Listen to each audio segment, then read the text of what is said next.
वाराणसी, जिसे इंडिया का spiritual capital भी कहा जाता है। वाराणसी, काशी, बनारस ये तीनों एक ही सिटी के नाम हैं, जिसमें वाराणसी का नाम दो नदियाँ वरुणा और अस्सी नाम से मिलकर बना है। काशी इस शहर का सबसे पुराना नाम है, जो संस्कृत शब्द काश्या से ओरिजिनेट हुआ है, जिसका मतलब है चमकना। और बनारस पाली भाषा में वाराणसी नाम को वाराणसी लिखा जाता था, जिससे इसका नाम बनारस पड़ा। प्रेम के लिए काशी से खूबसूरत क्या है? काशी तो वो है जहां महादेव ने सती के प्रेम की प्रतीक्षा की थी। वो काशी जिसने 108 जन्मों की साधना तक सती को पार्वती के रूप में सृजित होते देखा। काशी जहां महादेव ने सिर्फ प्रेम सिखाया नहीं बल्कि जिया भी। काशी जहां संपूर्ण महादेव का नाम भी पार्वती के बिना अधूरा है। तभी तो काशी में सिर्फ महादेव नहीं कहते हैं ओम नमः पार्वती पते हर हर महादेव। वाराणसी भारत की सबसे सांस्कृतिक और आध्यात्मिक राजधानी है, जो एशिया के सबसे बड़े residential university Banaras Hindu university के लिए फेमस है। लोग अक्सर वाराणसी को मंदिरों का शहर, भारत की धार्मिक राजधानी, रोशनी का शहर, शास्त्रीय संगीत का शहर, शिक्षा का शहर और इस पृथ्वी पर सबसे ओल्डेस्ट लिविंग सिटी के नाम से भी जानते हैं, क्योंकि वाराणसी अपनी संस्कृति, परंपरा, दर्शनीय स्थलों, आकर्षण स्थानों, यहाँ के सुंदर घाट, मेलों, त्योहारों और मंदिरों के लिए पूरे भारत में काफी प्रसिद्ध है। वाराणसी में 12 ज्योतिर्लिंगों में से एक काशी विश्वनाथ ज्योतिर्लिंग भी है, जो काफी पवित्र माना जाता है। दोस्तों, काशी सबसे पवित्र नगरी मानी जाती है।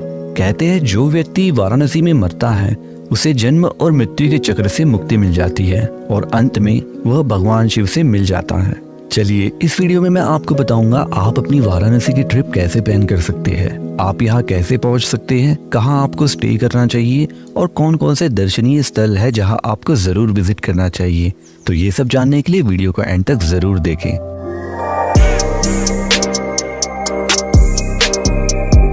वाराणसी भारत के उत्तर प्रदेश स्टेट में पवित्र नदी गंगा के तट पर स्थित है।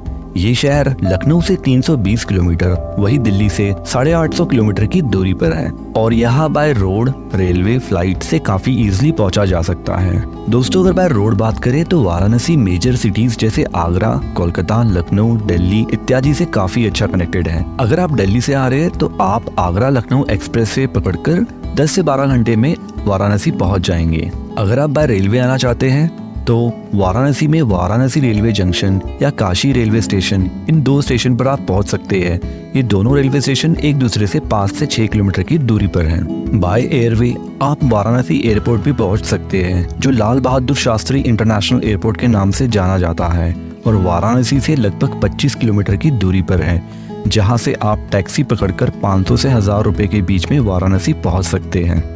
अब जानते हैं वाराणसी आपको कब विजिट करना चाहिए। दोस्तों, वाराणसी विजिट करने का सबसे अच्छा टाइम अक्टूबर महीने से लेके तो फरवरी महीने तक का रहता है, यानी विंटर्स में आप यहाँ विजिट कर सकते हैं। यहाँ की ठंड में इस शहर को एक्सप्लोर करने का मजा कुछ और ही है।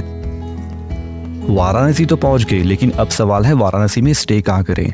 वाराणसी में आपको काफी सारी बजटेड होटल्स मिल जाएगी। अगर सस्ते ऑप्शंस की बात करें तो गोदोलिया में काशी विश्वनाथ मंदिर के आसपास आप काफ़ी सारे धर्मशाला में 200 से 300 रुपए देकर 1 डे स्टे कर सकते हैं।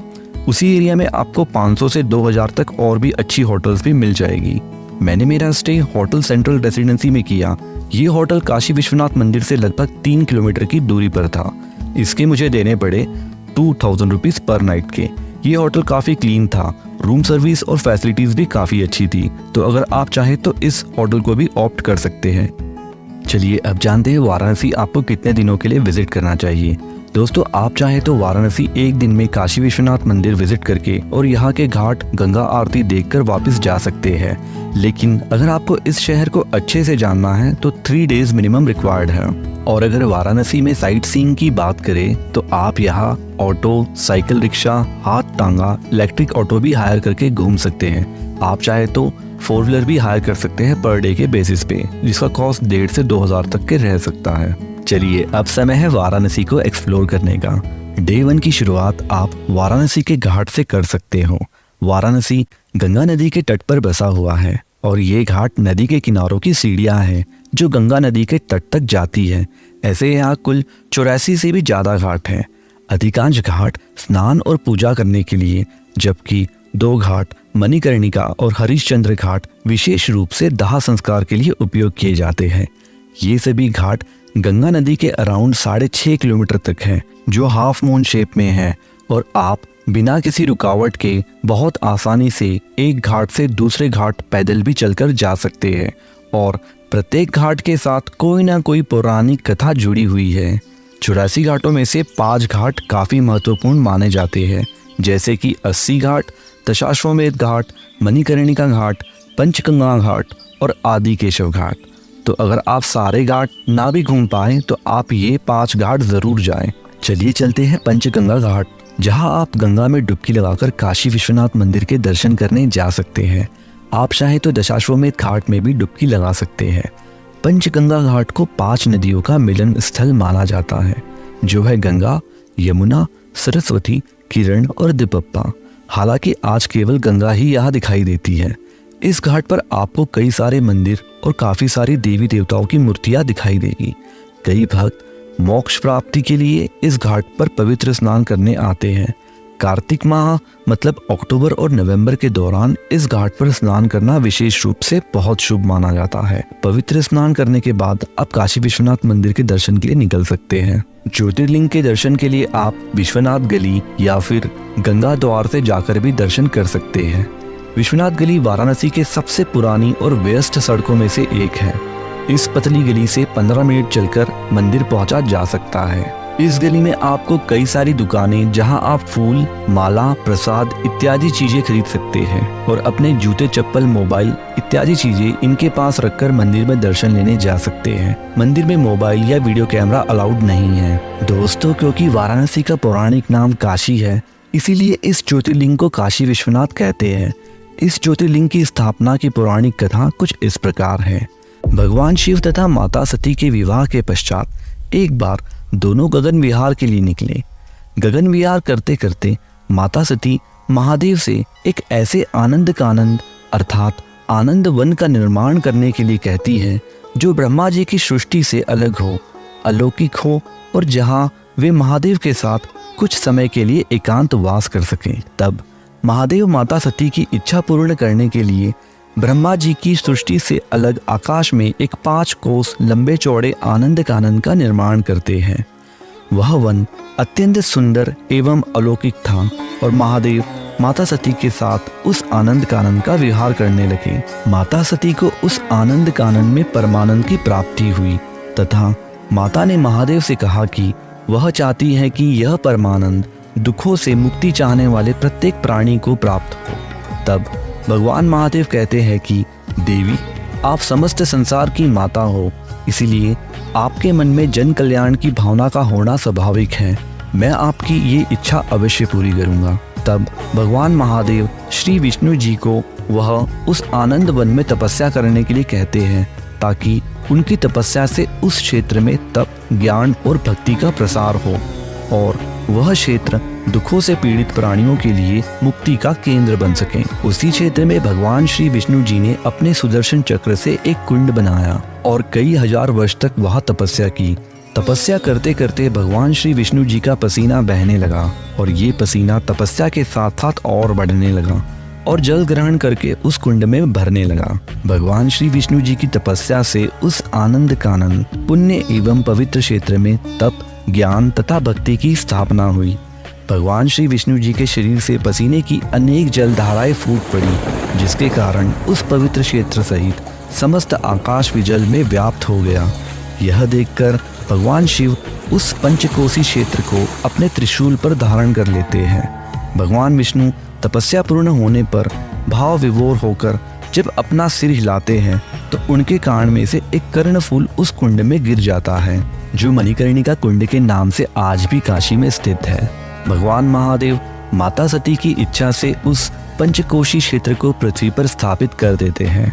वही क्षेत्र आज काशी अथवा वाराणसी के नाम से प्रसिद्ध है। तब भगवान श्री विष्णु महादेव से प्रार्थना करते हैं कि हे महादेव, जब तक आप दोनों यहाँ संयुक्त रूप से निवास नहीं करेंगे तब तक यह काशी नगरी सूनी रहेगी। तब भगवान महादेव तथा माता सती दोनों वहाँ संयुक्त रूप से शिवलिंग के रूप में प्रकट हुए और यह शिवलिंग श्री विश्वेश्वर ज्योतिर्लिंग के नाम से विख्यात हुआ।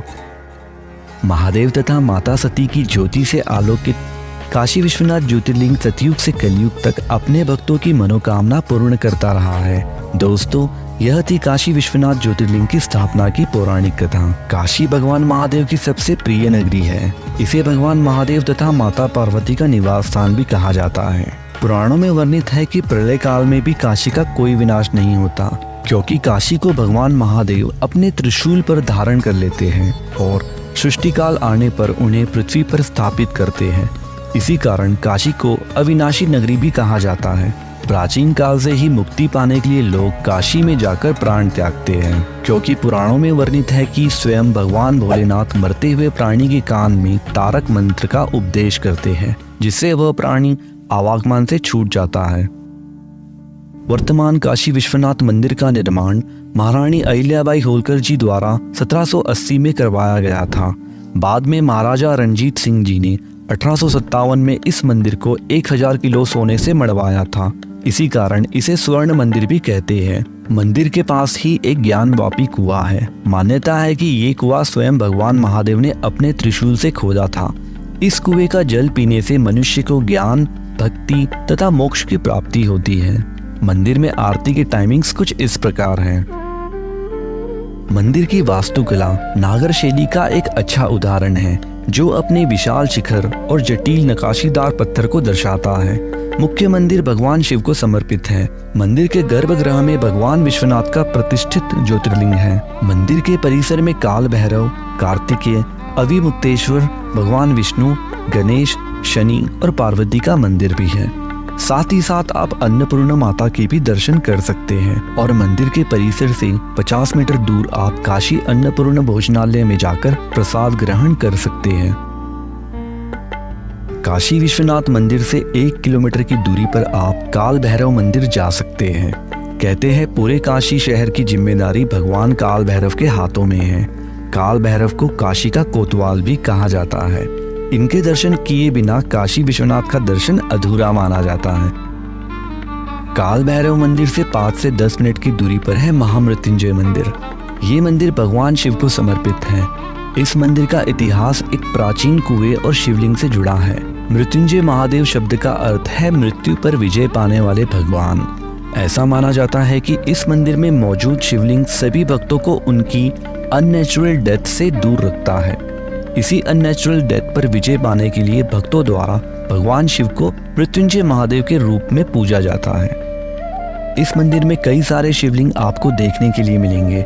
यहाँ एक प्राचीन कुआं भी है।